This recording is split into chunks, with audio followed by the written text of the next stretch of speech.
Je suis très heureux de m'adresser à vous ce matin pour vous parler de ces trois personnages de l'histoire récente de la vie de l'Église, qui sont Louis et Zélie Martin, et un petit peu de leur fille, Thérèse, qu'on appelle Thérèse de l'Enfant Jésus de la Sainte Face, qui est devenue religieuse ici, à exactement 10 mètres, quasiment derrière ce mur, donc dans le Carmel, qui est devenu carmélite, qui est un ordre religieux très ancien, dont on a une trace dans la Bible, dans l'Ancien Testament, avec le prophète Élie, qui, au sommet d'une montagne, dans une caverne, alors qu'il cherche la mort, qu'il n'est pas loin du suicide, qu'il désespère de la présence de Dieu dans sa vie,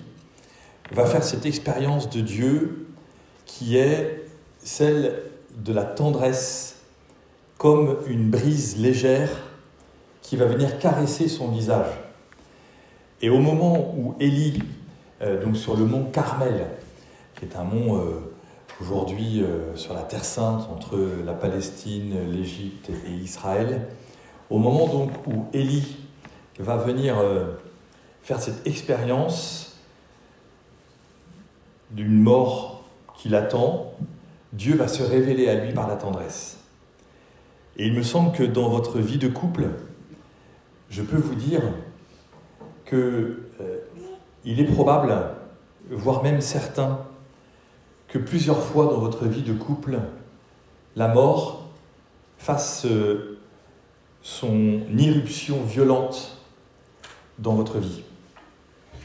Et que la solution, ou la réponse plutôt que la solution, la réponse que Dieu nous donne par sa propre parole à lui, c'est la tendresse. Il peut y avoir des événements de mort dans la vie conjugale. Il peut y avoir des moments d'intense désolation, des événements qui semblent détruire le couple, qui semblent vouloir mettre fin à notre amour. La réponse que Dieu donne au prophète Élie, c'est la réponse de la tendresse. Et vous, comme couple, vous savez de quoi votre conjoint a besoin en éléments de tendresse. Tous, vous le savez. Parfois, vous avez encore un peu de pudeur dans votre couple pour pouvoir vous dire et vous exprimer cette tendresse. Parce que vous ne voulez pas être invasif, ou que vous ne savez pas très bien vous y prendre, ou que peut-être vous-même vous êtes fatigué, ou que vous êtes blessé vous-même dans le rapport à la vie. Bref, il y a plein de choses qui peuvent vous troubler. Mais ce qui est, moi, je trouve très beau, c'est qu'ici, à Lisieux, on fait l'expérience que le Dieu dans lequel nous croyons n'est pas le Dieu de la mort, mais le Dieu de la vie, et que ce Dieu qui s'est révélé en Jésus a pris ses étapes, notamment par l'Ancien Testament, où le prophète Élie fait cette expérience de la tendresse. Donc, vraiment, en vivant de cette tendresse, eh bien, vous verrez que vous pourrez venir régulièrement dans ces endroits très saints, dans ces sanctuaires, pour recadrer en vous, recevoir en vous à nouveau la tendresse qui, on le voit bien en plus dans le monde dans lequel nous sommes aujourd'hui, n'est pas vraiment au rendez-vous des rencontres. Et que toutes les rencontres qu'on nous montre aujourd'hui sont des rencontres de violence intense, que ce soit dans les shows à la télévision, que dans les shows politiques, que dans les shows à l'Assemblée nationale ou les shows entre différents présidents de grands pays du monde, je n'ai pas besoin d'en nommer, vous voyez de quoi je veux parler ou de qui je veux parler. On a l'impression qu'aujourd'hui, pour pouvoir réussir sa vie, il faut montrer les crocs, il faut gueuler plus fort que l'autre, il faut être plus grand que l'autre, plus puissant que l'autre et écraser l'autre. Et c'est difficile de vouloir se marier selon le régime de la tendresse dans un monde de violence. Et c'est difficile de vouloir se marier dans le régime de l'amour quand on nous propose un régime de haine et de violence en nous disant que c'est cela qui nous fera réussir ce que nous avons envie d'être. Et je le dis avec d'autant plus de prudence et je l'espère tendresse, vous l'entendez ainsi, que certains d'entre vous, pour ne pas dire beaucoup d'entre vous, vous êtes infiniment blessés dans le fond de vos cœurs par le divorce de vos parents ou par des divorces très proches de vos vies familiales qui vous font craindre aujourd'hui votre propre mariage, qui vous font aujourd'hui vous dire « Oui, j'aime cette femme, oui, j'aime cet homme, mais qu'est-ce qui me prouve, entre guillemets, que ça va marcher, alors que mes parents que j'aime, ça n'a pas marché, alors que telle ou telle situation autour de moi, avec des couples exemplaires, ou que je voyais comme exemplaires, sont partis en cacahuète et finalement me troublent moi dans les profondeurs de mon engagement. » Eh bien, en venant ici à Lisieux et en reconnaissant que l'Église catholique a décidé de permettre des nouveautés dans sa propre vie après 2000 ans d'existence en canonisant des hommes et femmes, mari et femme, époux, épouse, c'est bien pour dire que si nous n'avons pas la grâce de Dieu, eh bien, les éléments de notre propre vie, qui sont peut-être des blessures profondes, voire certainement des blessures profondes, ne seront jamais résolus, jamais sauvés. Et que Dieu veut sauver notre propre existence et notre vie conjugale. Et donc, dans ce désir de nous sauver, eh bien, Louis et Zélie Martin sont un exemple contemporain de ce que nous pouvons mettre en place, découvrir dans notre propre vie conjugale. Pour une raison, et c'est bien que je parle en présence de Joseph, c'est que, eh bien, lorsque l'on parle d'un mariage chrétien, on parle d'une vocation. Une vocation, en latin, c'est le mot « appel ». Et en fait, si moi, prêtre, aujourd'hui, je vous parle, c'est parce que j'ai cette certitude et que l'Église a cette certitude que chacun d'entre vous, vous répondez en couple à l'appel de Dieu. Et votre réponse à l'appel de Dieu, c'est une réponse pour la tendresse au cœur du monde. Décidez aujourd'hui de cette tendresse au cœur du monde, de ce que vous avez envie de donner au cœur du monde. Pour vos propres enfants à venir, par exemple, mais aussi pour vous-même. Vous voyez bien que votre accompagnement ne serait-ce que professionnel, dans vos carrières professionnelles, dans les choix que vous avez à faire, dans les déménagements que vous allez peut-être entreprendre, dans les amis que vous allez avoir, j'y reviendrai tout à l'heure, ou que vous avez déjà, eh bien, choisissez la tendresse. Choisissez la tendresse. Vous ne serez pas déçus. On n'est jamais déçu par la tendresse. On est toujours déçu par la colère, on est toujours déçu par la haine, on est toujours déçu par la violence de nous-mêmes, je ne parle pas des autres. On est toujours déçu par ces réalités négatives. Tandis que la tendresse, c'est cette expérience de vie, je le répète, pour Élie, qui voulait mettre fin à ses jours parce qu'il ne croyait pas que Dieu était encore présent dans son cœur. Et c'est d'autant plus important qu'aujourd'hui, dans ce lieu, ici à Lisieux, eh bien, vous venez demander à Dieu de vous protéger, mais aussi de protéger vos enfants à venir, ou vos enfants déjà présents. Protéger, ça veut dire non pas coucouner, mais ça veut dire donner les repères nécessaires pour que, à leur tour, nos enfants nés de l'amour puissent ainsi donner le sens d'une famille dans laquelle on croit et qui est une famille de plusieurs générations dans lesquelles on décide de construire quelque chose de fort, de beau et de grand. Peut-être que vous, aujourd'hui, en vous mariant en 2025, vous dites « mais moi, dans ma famille, il n'y a rien qui a marché au-dessus de moi. Mes parents ont divorcé, mes grands-parents ont divorcé, mes arrière-grands-parents, vaut mieux pas en parler. Et donc finalement, est-ce que je suis entraîné dans une spirale négative de l'échec ?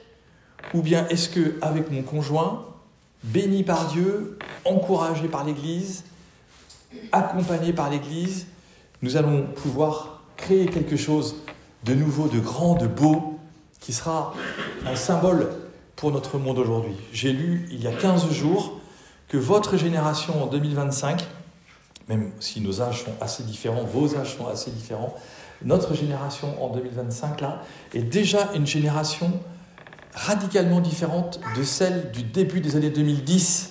Ça n'a rien à voir, 2010, 2015, 2025, il y a juste 15 ans de différence. Eh bien, ce que nous voyons aujourd'hui, c'est que la génération de ceux qui s'engagent aujourd'hui est déjà plus intensément enracinée dans des projets de vie plutôt que celle de 2010. C'est très impressionnant, c'est-à-dire que même les sociologues aujourd'hui, et je ne suis pas sociologue, donc je ne fais que vous retranscrire ce que j'ai lu, même les sociologues aujourd'hui disent, en fait, le monde est tellement parti en cacahuète avec la génération d'avant, à qui on a dit tout est possible, etc., que la génération de ceux qui viennent aujourd'hui, en 2025, 2024, 2025, dire on veut s'engager, elle ne s'engage pas sur les mêmes critères que la génération de 2010. C'est très impressionnant de s'apercevoir qu'aujourd'hui, l'idée même que vous avez de votre couple n'est pas l'idée de celle, par exemple, de vos grands frères et sœurs qui se sont mariés en 2010 ou 2015.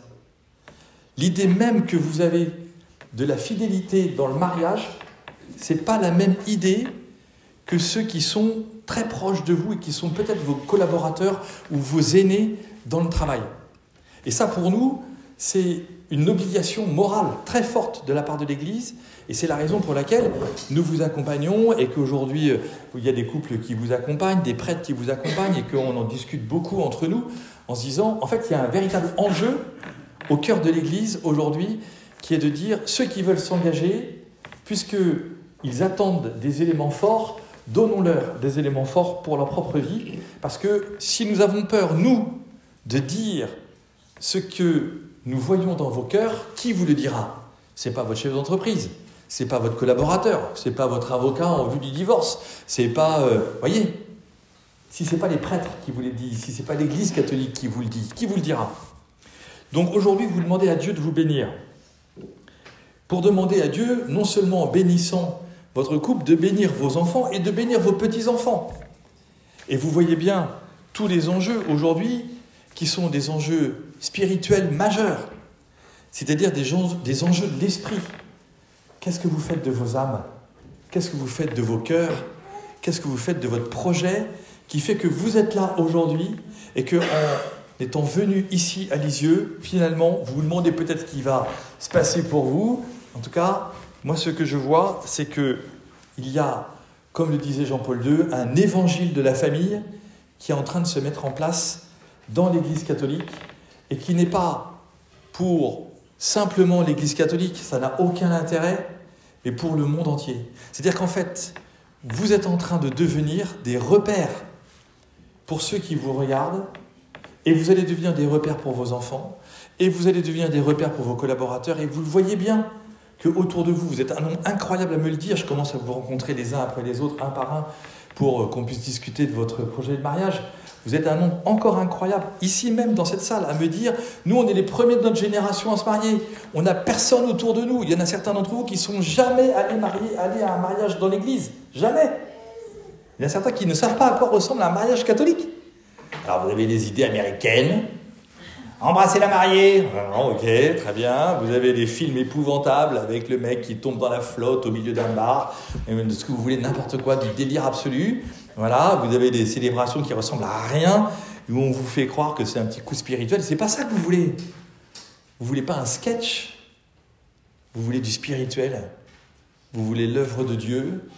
Quand bien même vous ne connaissez pas Dieu, quand bien même vous êtes peut-être même éloigné de Dieu, certains d'entre vous, vous êtes des nouveaux baptisés, certains d'entre vous, vous êtes musulmans, et vous avez le projet de vous marier à un catholique. Certains d'entre vous, vous n'êtes absolument pas habitués à l'Église catholique. D'autres, vous êtes catholiques pratiquants, engagés. On peut même applaudir Marine et Pierre Albon qui se sont mariés samedi dernier et qui sont là aujourd'hui. Voilà. Je m'étais dit qu'ils allaient sécher aujourd'hui, mais non, voilà, ils viennent Voyage de noces à Lisieux, c'est magnifique. Avec 20 autres couples, 30 autres couples, c'est extraordinaire, bravo. Voilà, et donc ça veut dire que nous comprenons qu'il y a un désir spirituel et que ce désir spirituel, c'est un désir majeur pour notre vie parce que, en fait, Louis et Zélie Martin nous apprennent que l'Église reconnaît que vous avez envie de vivre votre vie ensemble, ici sur Terre et dans l'éternité. Et que ce projet d'amour, si Dieu est amour comme nous l'entendons et que nous le comprenons, c'est qu'il y a un projet d'éternité pour l'amour dans votre cœur. Et qu'il n'y en aura pas d'autre. Et qu'il n'y en aura pas d'autre. Et quand vous mariez cette année, en 2025, vous dites « Je me marie pour l'éternité.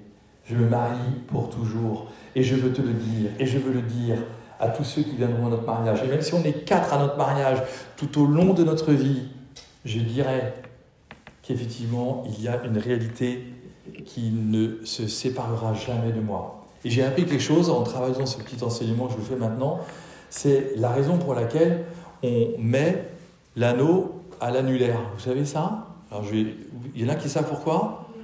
Ouais, parce que...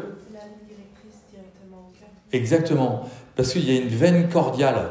Je parle devant plein de médecins, donc je vais sûrement dire plein de bêtises là. Enfin, en tout cas, les médecins ou je sais pas quoi disent, ou les spécialistes du corps là, ils disent qu'il y a une veine de l'annulaire qui part directement au cœur. Ok ? Bon, je sais pas si c'est vrai. Hein. Bon, donc, vous vérifierez les docteurs, merci. Bon, parfait. Mais en attendant, ça veut dire que c'est-à-dire que dans la symbolique de cet anneau que vous allez porter à votre doigt, eh bien, c'est pas un anneau au doigt, c'est un anneau au cœur. Et que cet anneau au cœur, c'est effectivement pour que tous les jours de votre vie, vous puissiez redire au cœur de votre cœur, c'est-à-dire à votre époux, à votre épouse, voici pourquoi je t'aime. Ça vient de mon cœur. Et c'est ça que je veux dire, et c'est ça que je veux te dire, et c'est ça que je veux t'exprimer. Et je te demande pardon si ça ne marche pas tous les jours, et je te demande pardon et je te demande la grâce de pouvoir effectivement m'aider à t'aimer de nouveau et à faire en sorte que cette alliance que tu m'as passée au cœur, à l'anneau, au doigt, à l'annulaire, puisse être pour moi vraiment comme sens même de mon engagement. Donc, on comprend que cet anneau aussi, aujourd'hui, il est source de haine. Vous avez un auteur français qui s'appelait André Gide et qui écrivait « Famille, je vous hais ».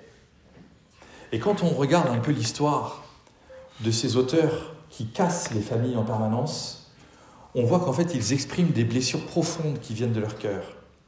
Et en vous mariant aujourd'hui, en 2025, vous allez dire au monde que vous voulez donner au monde de l'amour. Mais vous savez aussi que cet anneau autour de votre doigt sera vu par plein de gens blessés dans l'amour. Sera vu par plein de gens qui ne trouvent pas de conjoint, qui ne trouvent pas d'époux et d'épouses, et qui sont tristes, et qui parfois vous haïront parce que vous aurez trouvé l'amour. Et ils viendront chercher chez vous, en fait, la tendresse qu'ils désirent de tout leur cœur et qu'ils ne trouvent pas tous les jours et dont ils ont l'impression qu'ils sont comme maudits, qu'ils n'ont pas choisi ce célibat. Vous savez que c'est la raison pour laquelle, depuis très longtemps, on a une entrée dans l'Église différenciée. Vous savez que dans l'entrée dans l'Église, le premier qui rentre dans l'église, c'est l'époux. Et il attend sa femme. Alors, mesdames, ne faites pas exprès d'être en retard, s'il vous plaît. Hein ? Mais, donc l'époux, il est au fond de l'église, ok ? Et puis il ne se retourne pas.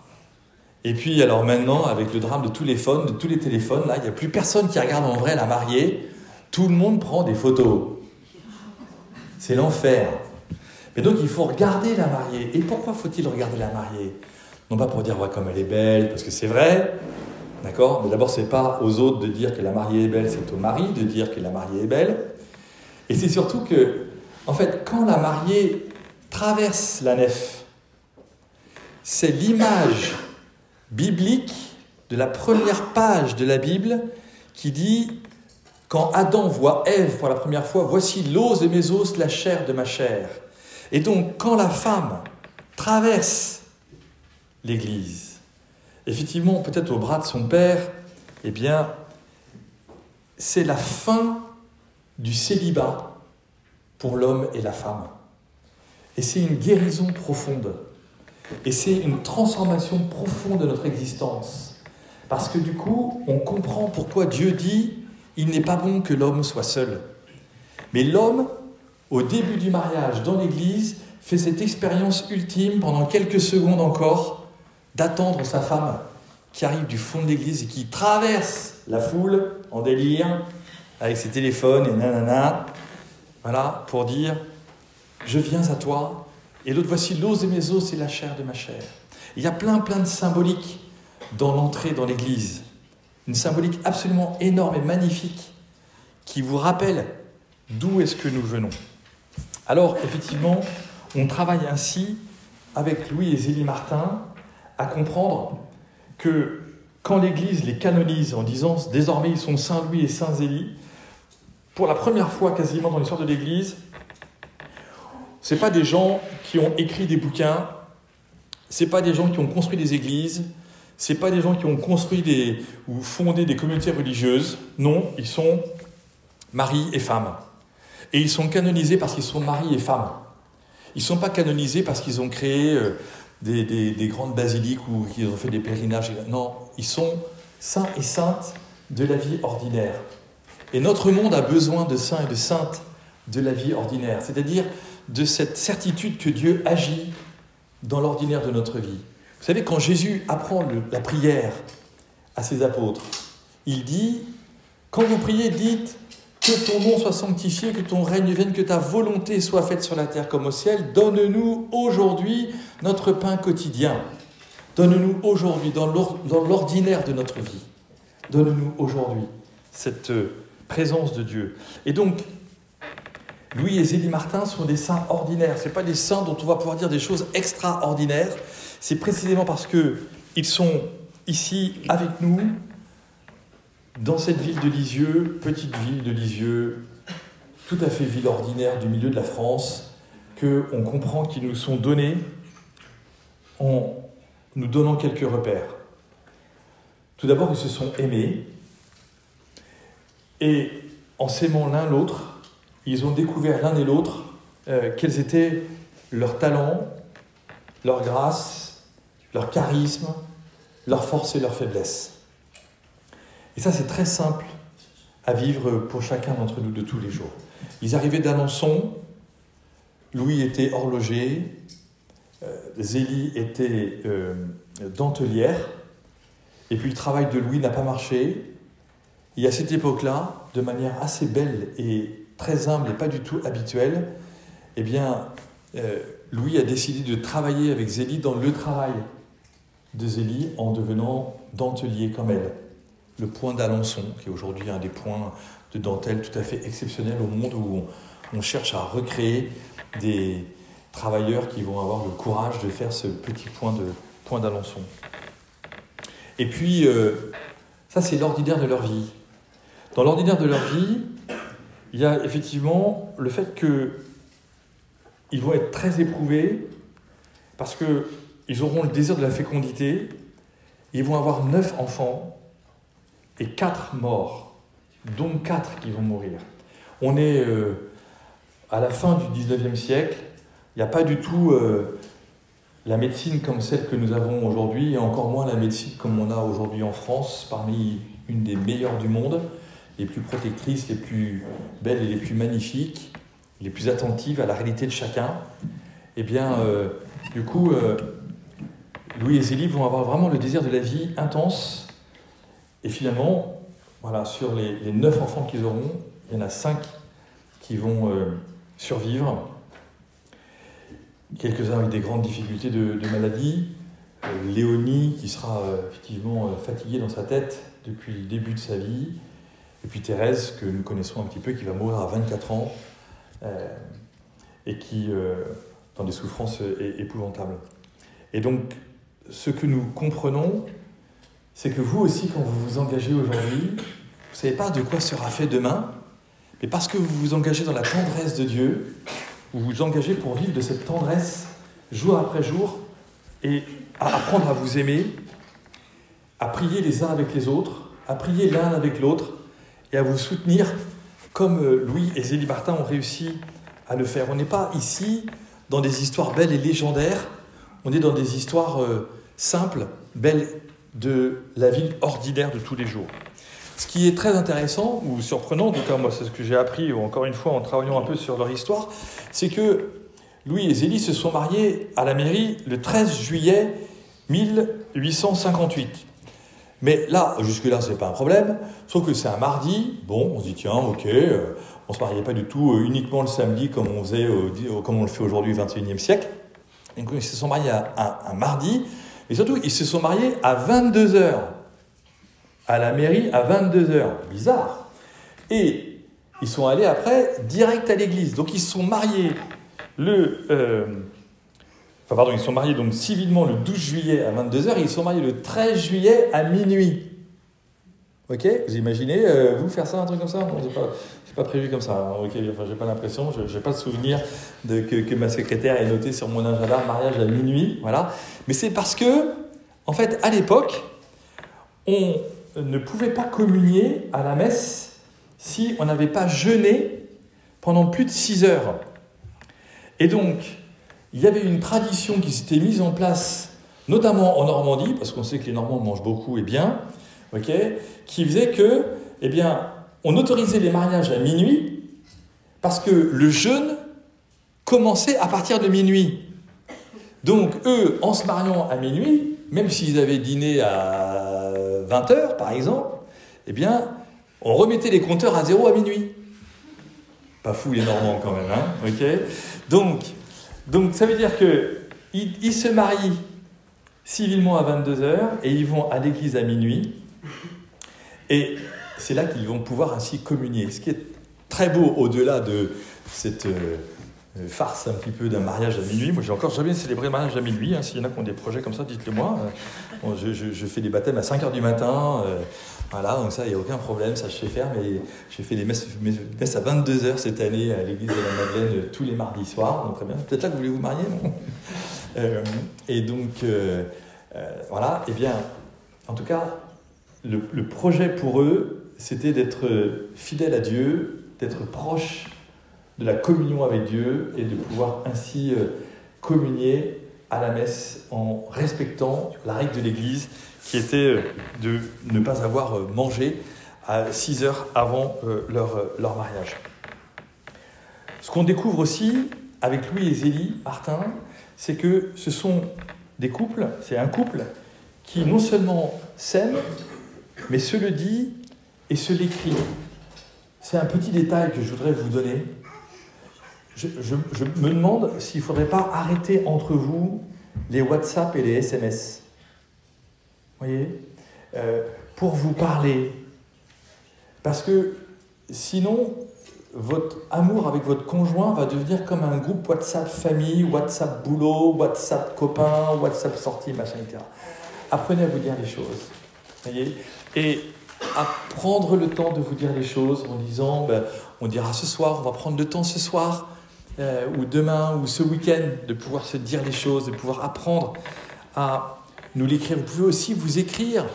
Pourquoi est-ce que c'est si magnifique, ces histoires de parents qui racontent à leurs enfants grandissant que quand ils étaient petits, dès l'apprentissage de l'écriture, ils ont commencé à mettre des dessins sous l'oreiller du lit de leur maman, sous l'oreiller du lit de leur papa, papa je t'aime, maman je t'aime, etc.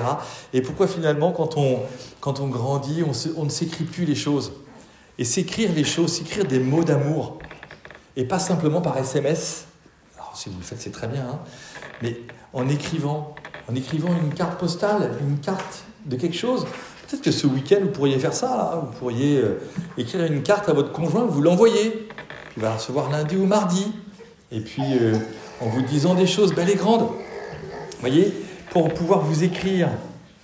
C'est aussi, Louis et Zélie Martin, un couple qui nous apprend à décider de nos amis. Et on voit bien que parfois, il y a des conflits dans les couples à cause des amis. Les amis que nous avons aujourd'hui sont des amis imposés par mon mari ou des amis imposés par ma femme. Mais ce n'est pas des amis communs. Et ce n'est pas des amis où on a finalement construit une histoire en commun. Et ça, il faut être extrêmement attentif. On voit bien que c'est un temps parfois un peu difficile. Et le fait de vouloir se marier, vous me l'avez certains pour beaucoup déjà dit, à limiter le nombre de vos amis. Parce qu'il y a des amis qui n'aiment pas votre mari. Et vos amis d'enfance qui n'aiment pas votre mari. Il y a vos amis d'enfance qui n'aiment pas votre femme. Et du coup, c'est un peu compliqué pour vous. Parce qu'il faut en parler, il faut pouvoir se le dire, il faut pouvoir s'exprimer. Il y en a certains qui voient aussi qu'il y a des relations immédiatement avec la belle famille qui ne sont pas très simples. Et comment est-ce qu'on fait ? Parce que la belle famille, malgré tout, on va aussi la voir pendant des années, normalement. Donc, qu'est-ce qu'on construit entre nous sur la tendresse pour pouvoir se dire les choses importantes ? Louis et Zélie Martin nous apprennent à avoir ce discernement qui nous permet de dire que oui, en couple, nous avons décidé de faire une communauté d'élection. Et une communauté d'élection, ça veut dire que nous devons choisir ensemble qui sont nos amis. Et parfois fuir certains de ces amis, qui en fait ne sont pas nos amis. Ils nous font plus de mal que de bien. On va chez eux, il n'y a toujours que du mal qui est dit de tout le monde, de tout le temps. Ou bien c'est des gens chez qui la relation n'est pas claire.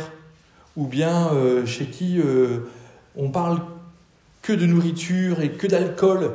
Mais nous, on aimerait bien parler de choses belles et grandes pour pouvoir fonder notre couple. Qui sont nos amis sur lesquels on va pouvoir fonder notre enracinement profond parce que nous avons décidé, en nous mariant, d'être une communauté d'élection et de dire ce qui pour nous est le plus important.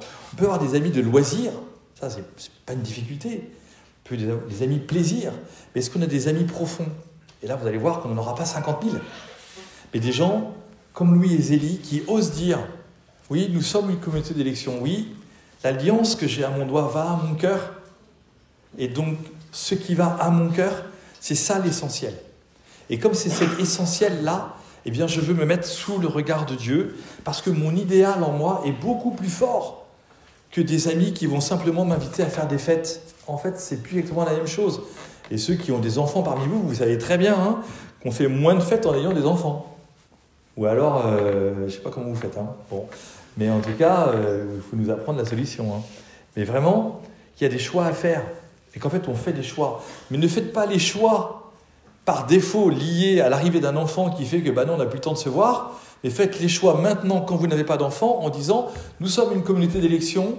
Qu'est-ce que nous voulons choisir ? Qu'est-ce que nous voulons faire pour dire à notre monde ce que nous avons construit et ce que nous avons comme désir beau et grand ?» Parce que c'est comme ça qu'on change la société.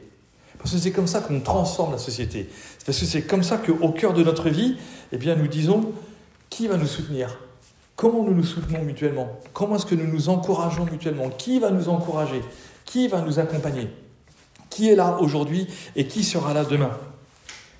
Tout cela, c'est pour effectivement construire cette famille, dire quelle est notre éducation, quelle est notre foi, comment est-ce que nous avons ce soutien mutuel.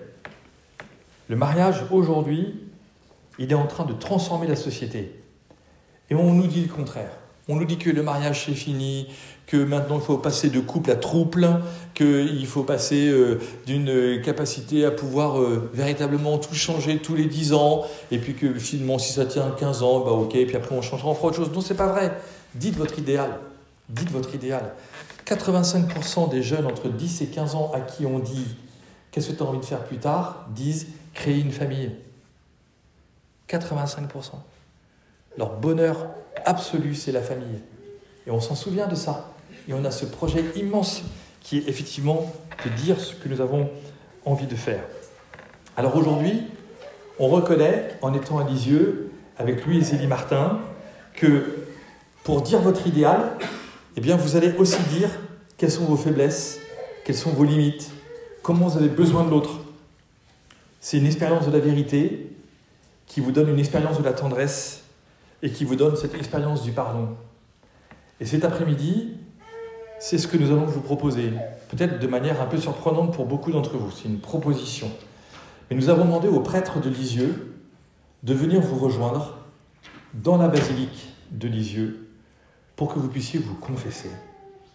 C'est-à-dire que vous puissiez demander pardon pour vos péchés en disant à un prêtre ce qui habite votre cœur, ce qui est comme source de regret dans votre vie, comme reconnaissance de péché. Nous savons que nous ne sommes pas parfaits, mais que de nous confesser, c'est dire que nous croyons en la miséricorde de Dieu pour tous les jours.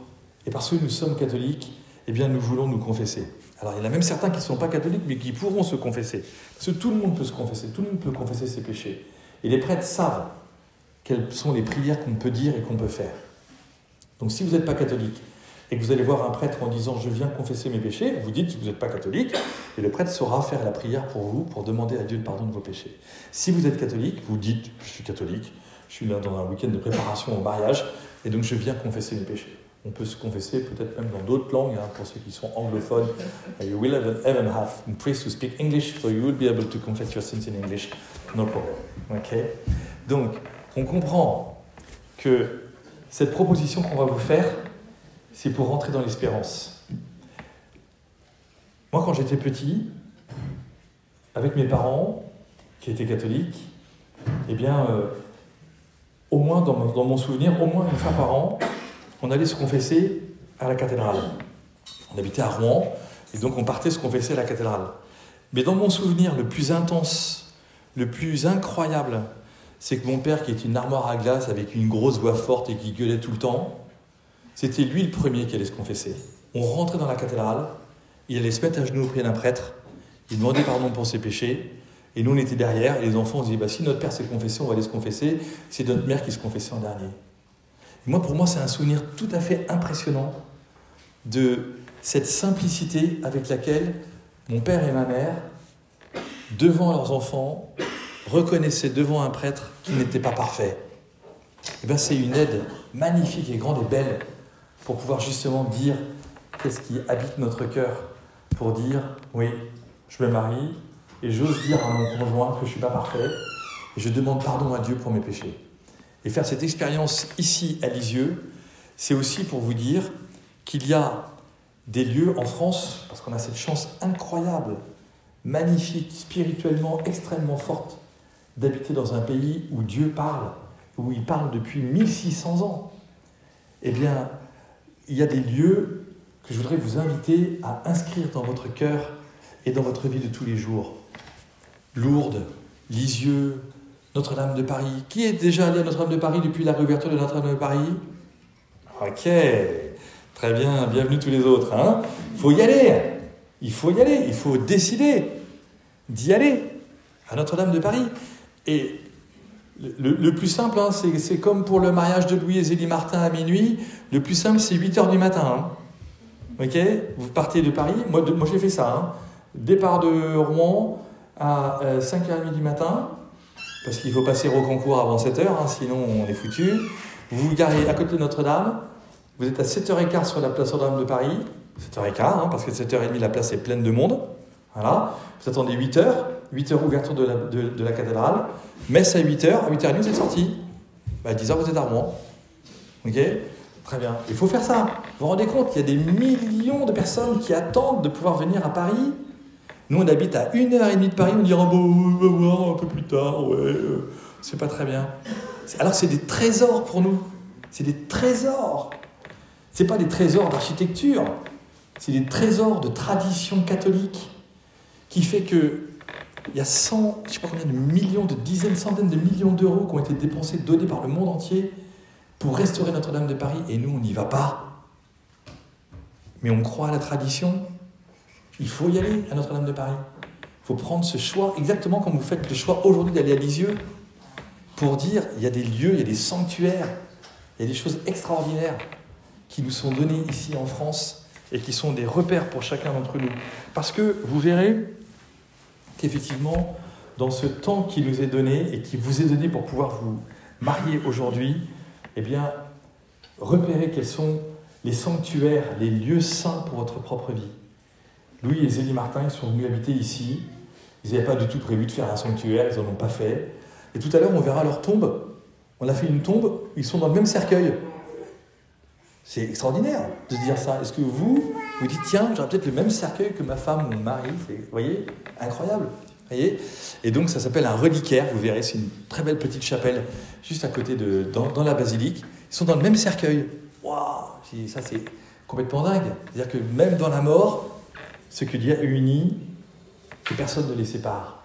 Alors aujourd'hui, vraiment, on comprend qu'il y a des situations de vie qui nous sont données, qui sont des repères magnifiques, et Louis et Zélie sont des repères vraiment très beaux. Je voudrais juste finir par deux choses. La première, c'est que Zélie, à 46 ans, elle a eu un cancer du sein, très grave, qui l'a emporté. Et donc, Louis s'est retrouvé veuf à 46 ans, 47 ans. Et donc, vous aussi, peut-être, que dans votre vie, vous allez faire l'expérience de la maladie. On ne choisit pas d'être malade. Il y en a certains, même parmi vous, qui sont déjà malades. Il y en a qui ont des maladies chroniques. Il y en a qui prennent des médicaments depuis qu'ils sont tout petits. Il y en a qui ont des opérations importantes et graves dans leur vie qui font que vous êtes fragile, mais que vous vous engagez malgré tout. Et que dans cet engagement, vous savez quel témoignage et quel repère vous êtes pour notre monde aujourd'hui. En tout cas, ça veut dire que vous allez vous accompagner. Et je suis très heureux que dans le texte du mariage, on ait remis les raisons pour lesquelles on se marie. Il n'y a pas très longtemps, moi quand je suis devenu prêtre, la formule du mariage, c'était moi aujourd'hui je te choisis comme époux et je promets de t'aimer fidèlement tous les jours de notre vie. Et en fait, dans la formule, on avait oublié, dans la traduction du latin au français, on avait oublié dans le bonheur et dans l'épreuve, dans les bonheurs et les épreuves, dans la santé et la maladie. Et donc dans les mises à jour du missel catholique de la célébration du mariage, on a retrouvé ça. On dit, voilà, moi aujourd'hui, je te reçois comme épouse et je te promets de te rester fidèle dans la santé et dans la maladie, dans la joie et les épreuves. Et c'est magnifique de voir comment vous vous dites cette parole. Et moi, je peux vous le dire, à chaque mariage que je célèbre, le moment de l'émotion qui habite mon cœur de prêtre, ce sont ces 4 mots que vous vous dites. Il y a plein de choses magnifiques, il y a des chants extraordinaires, il y a des déclarations magnifiques, il y a des lettres d'intention qui sont vraiment splendides, vous avez une belle assemblée, etc. Mais dans le cœur à cœur du mariage, c'est quand vous vous dites, dans le bonheur et dans la maladie, dans la santé, comme dans les épreuves. Et ce sont ces 4 mots-là qui fondent votre vie. Ce sont ces 4 mots-là qui sont, je le crois, sacramentels. C'est-à-dire qu'ils viennent accompagner votre existence tout entière, qu'ils viennent vous permettre de dire « Ah oui, le mariage, c'est pas un petit nuage. Le mariage est tellement enraciné dans la vie, tellement dans les conditions concrètes, permanentes de notre existence, que je demande à Dieu de bénir les temps de santé, les temps de maladie, les temps de joie, les temps d'épreuve, pour que Dieu ne soit jamais absent d'aucun de ces temps, et que moi je ne sois jamais absent d'aucun de ces temps de mon conjoint. Parce que je peux ne pas être malade et ne pas aimer la maladie. Et comment je vais faire pour accompagner mon conjoint malade ? Je peux, moi, être en bonne santé et voir que mon conjoint n'est pas en bonne santé. Je peux avoir de la joie et voir que mon conjoint n'en a pas. Et ça peut être extrêmement compliqué de s'accompagner mutuellement dans ces 4 réalités-là. Mais ce sont des réalités fondamentales, qui sont les réalités sacramentelles d'une parole que vous allez vous engager, que vous ne direz qu'une fois dans votre vie à votre conjoint. Et donc on prend le temps de le dire. Souvent il y a de l'émotion d'ailleurs, et on respire un peu, on éloigne un peu le micro pour que les choses puissent être dites sereinement. Et puis parfois si le micro ne marche pas, c'est pas grave. Vous ne le dites pas pour la foule que vous vous engagez dans la santé, la maladie, le bonheur et les épreuves. Vous le dites à votre conjoint. D'accord ? Et en présence de vos témoins qui sont là juste à côté, qui écoutent, enfin au moins on espère qu'ils regardent. C'est le but d'être témoin. Voilà. Parfois je leur dis aux témoins, vous regardez, ça se passe par ici. Voilà. Une fois je vous ai raconté, j'avais arrêté un mariage parce qu'il y avait un témoin qui était parti fumer sa clope pendant le mariage. Et donc j'ai dit, mais il manque un témoin sur la liste là. Ah ben il est sorti, il trouvait ça un peu long. D'accord, c'est sympa pour vous, parce qu'il y en a pour 50 ans, c'est pas les 50 minutes de mariage qui font que c'est un peu long. Donc on a attendu le témoin, on est allé s'asseoir, puis quand le témoin est rentré dans l'église, on l'a applaudi, et bon, le mariage peut continuer. Voilà, lui était bien. Voilà, il a passé une bonne soirée. Lui. Voilà, donc ça veut dire que les témoins sont là pour voir, et que Louis et Zélie Martin, ils ont vu cela, ils ont été accompagnés, et dans la sainteté, eh bien, aujourd'hui, ils nous permettent de dire qu'effectivement, vous aussi, vous allez vous engager dans la tendresse et dans l'amour de tous les jours. Merci beaucoup pour votre attention, et on fait une petite pause, et s'il y a des questions-réponses, on s'arrête de 3 minutes. Merci, à tout de suite.